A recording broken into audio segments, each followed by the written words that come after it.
இந்த தேர்தல் காலகட்டத்தில் ரொம்ப பரபரப்பாக பேசப்படுற பொருள் வந்து தேர்தல் பத்திர மோசடி அல்லது தேர்தல் பத்திரம் அப்படிங்கிற பேரில் பண மோசடி நடந்திருக்கு.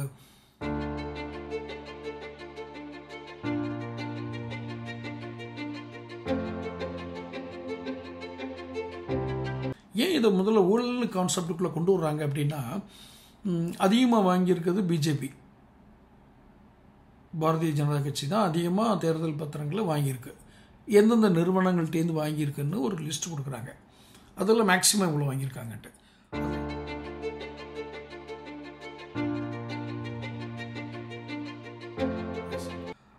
1750 கோடி ரூபா வந்து 33 நிறுவனங்கள்லேருந்து பாஜகவுக்கு பிஜேபிக்கு வந்து 1750 கோடி ரூபாய் தேர்தல் பத்திர நிதியாக வந்திருக்கு. இதில் 33 நிறுவனங்கள், அந்த நிறுவனங்கள் பேர்கள்ங்கிறது வேறு. இதில் சப்ஜெக்ட் என்னென்னா,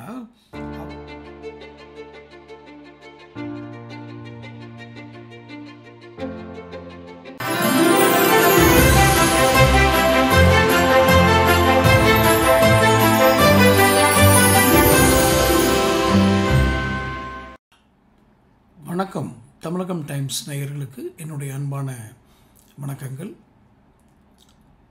இந்த தேர்தல் காலகட்டத்தில் ரொம்ப பரபரப்பாக பேசப்படுற பொருள் வந்து தேர்தல் பத்திர மோசடி அல்லது தேர்தல் பத்திரம் அப்படிங்கிற பேரில் பண மோசடி நடந்திருக்கு, நிறைய ஊழல் நடந்திருக்கு அப்படின்னு சொல்லி ஒரு கான்செப்ட் பேசிகிட்டு இருக்கிறாங்க, பொருள் பேசிகிட்டு இருக்கிறாங்க. உண்மையிலே தேர்தல் பத்திர ஊழல் நடந்திருக்கா? அப்படி நடந்திருந்தால் யாரெல்லாம் தண்டிக்கப்படுவார்கள்?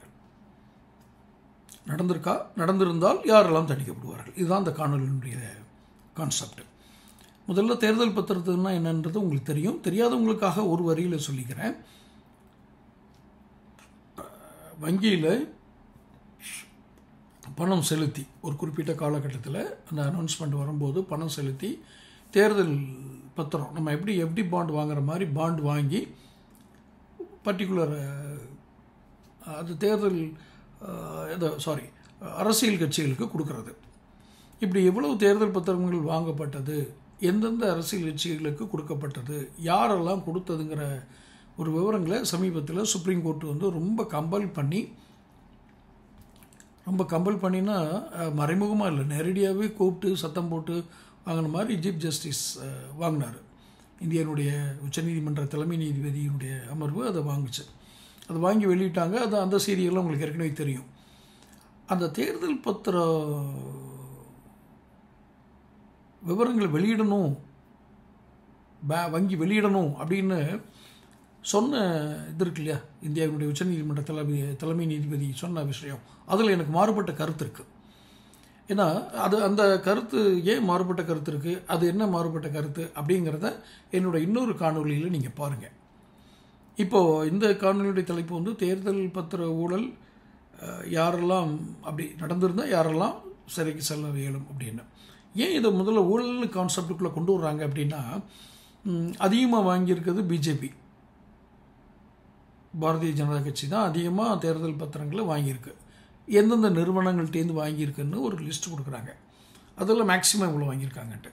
அது என்ன ஒரு புள்ளி விவரம் வந்து இவங்களை இந்த சர்ச்சைக்குள்ள இந்த தேர்தல் பத்திரங்களை வந்து ஒரு கான்ட்ரவர்ஷியலான கான்செப்டுகள் எப்படி கொண்டு போச்சு அப்படின்னா, எந்தெந்த நிறுவனங்கள்லாம் ஒரு உதாரணத்துக்கு இடி என்ஃபோர்ஸ்மெண்ட் டிபார்ட்மெண்ட், அதாவது வருமான வரித்துறை வந்து ரெய்டு பண்ணுறாங்களோ அந்த நிறுவனங்கள் அந்த ரெய்டு நடந்ததுலேருந்து குறுகிய காலத்துக்குள்ளே, இன்னும் சொல்லப்போனால் ஒரு வார காலத்துக்குள்ளே தேர்தல் பத்திரம் வாங்கி இவங்களுக்கு பிஜேபி கொடுத்துருக்காங்க. அப்போ இந்த நிகழ்வுகளை வச்சு அவங்க ஒரு சந்தேகப்படுறாங்க.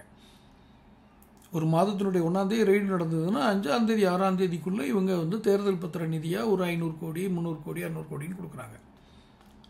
இது ஒரு கான்செப்ட். செகண்ட் என்ன அப்படின்னா, கிட்டத்தட்ட ஒரு 16 நிறுவனங்கள் 26 நிறுவனங்கள் வந்து அரசு விசாரணை முகாமைகளால், அதாவது கவர்மெண்ட் இன்வெஸ்டிகேஷன் ஏஜென்சினால் விசாரணை என்கொயரியை ஃபேஸ் பண்ண 26 நிறுவனங்களில் 16 நிறுவனங்கள் விசாரணைக்கு பிறகு நன்கொடை தந்திருக்கு.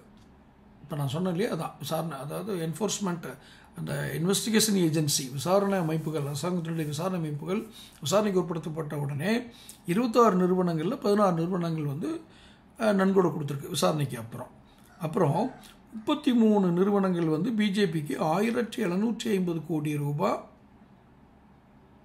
அதாவது 3.7 லட்சம் 1750 கோடி ரூபாய் வந்து 33 நிறுவனங்கள்லேருந்து பாஜகவுக்கு, பிஜேபிக்கு வந்து 1750 கோடி ரூபாய் தேர்தல் பத்திர நிதியாக வந்திருக்கு. இதில் 33 நிறுவனங்கள், அந்த நிறுவனங்கள் பேர்கள்ங்கிறது வேறு. இதில் சப்ஜெக்ட் என்னென்னா, அவங்க அரசாங்கத்திட்டேருந்து 3.7 லட்சம் கோடி மத்திய அரசு ஒப்பந்தங்களை பெற்றிருக்காங்க அப்படின்னு கபில் சிபில் வழக்கறிஞர், மூத்த வழக்கறிஞர், உச்சநீதிமன்ற வழக்கறிஞர் கபில் சிபில் சொல்கிறார். அதை ஒன்று ரெய்டு பண்ணி பணம் வாங்குறது, அல்லது மத்திய அரசினுடைய ஒப்பந்தங்கள் கான்ட்ராக்டை கொண்டு கொடுத்துட்டோம்னா அவங்களுக்கு சம்மந்தப்பட்ட நிறுவனங்கள் கொடுத்தா அவங்க அதுக்கு தேர்தல் பத்திர நிதியாக வந்து கொடுக்குறாங்க. இப்படி ஊழல் நடக்குது அப்படின்னு, இப்படியே அந்த ஊழல் நடந்திருக்கிறதா குற்றச்சாட்டு வருது. இப்போ ரிப்போர்ட்டர்ஸ் கலெக்டிவ் அப்படிங்கிற ஒரு அமைப்பு வந்து ஃபஸ்ட்டு ஒரு 200 நன்கொடையாளர்கள், அதில் 16 பேர் வந்து, அதான் விஷயம். இதில் என்னென்னா, ஒரு ரிப்போர்ட்டர்ஸ் கலெக்டிவ்னு ஒரு மேகசின் ஆர் சம் அமைப்புன்னு நினைக்கிறேன், கரெக்டாக தெரியல. இவங்க என்ன பண்ணியிருக்காங்க, முதல் 200 நன்கொடையாளர்கள் எடுக்கிறாங்க, பிஜேபி கொடுத்த நன்கொடை 16. அதில் 16 நிறுவனங்கள் வந்து நஷ்டத்தில் இயங்கின நிறுவனம். பொதுவாக நட்டப்பட்ட நிறுவனம் வந்து அவங்க கம்பெனி நடத்த முடியல, எங்களுக்கு நஷ்டமாயிடுச்சு அப்படின்னு சொன்ன நிறுவனங்கள் பிஜேபிக்கு இது கொடுத்துருக்குறாங்க, நன்கொடை கொடுத்துருக்காங்க. இதெல்லாம் தான் சந்தேகத்தை ஏற்படுத்துது. அரசாங்க ஒப்பந்தங்களை பெற்ற நிறுவனங்கள் நன்கொடை கொடுக்குறாங்க.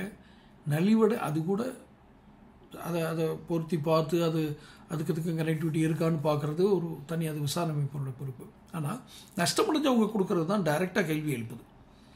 யாருக்குனாலும் கேள்வி எழுப்போம். ஒரு பொதுமக்கள் விசாரணையே தேவையில்லை, நான் நஷ்டமடைஞ்சிருக்கிறேன், என் கம்பெனி நடத்தி அப்படின்னா, அந்த என் நிறுவனத்துலேருந்து நான் ஒரு கம்பெனிக்கு ஒரு நன்கொடை கொடுக்குறேன் அப்படின்னு சொன்னால் அதில் ஏதோ ஒரு இன்டென்ஷன் இருக்கணும்ல. எப்படி கொடுத்தீங்க, கம்பெனி நஷ்டமாகும் போது அப்படின்னு ஒரு கேள்வி வருது. அதுக்கு அவங்களுடைய பதில்கள் என்னவாக இருக்குங்கிறது வேறு. ஸோ இந்த விசாரணை, இப்போ இந்த தேர்தல் பத்திர ஊழல் நடந்திருக்குன்னு சொல்லி இந்த விசாரணை நடக்குது இல்லையா, இந்த விசாரணையை இந்த மாதிரி இதை யார் விசாரிக்க முடியும் அப்படின்னு ஒரு கேள்வி வரும்.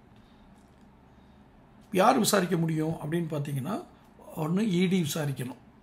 மறுபடியும் நீங்கள் எப்படி இப்போ நான் சொன்ன ஃபேக்டர்லாம் வச்சு இடி விசாரிக்கணும், எப்படி பண்ணீங்க அப்படின்னா.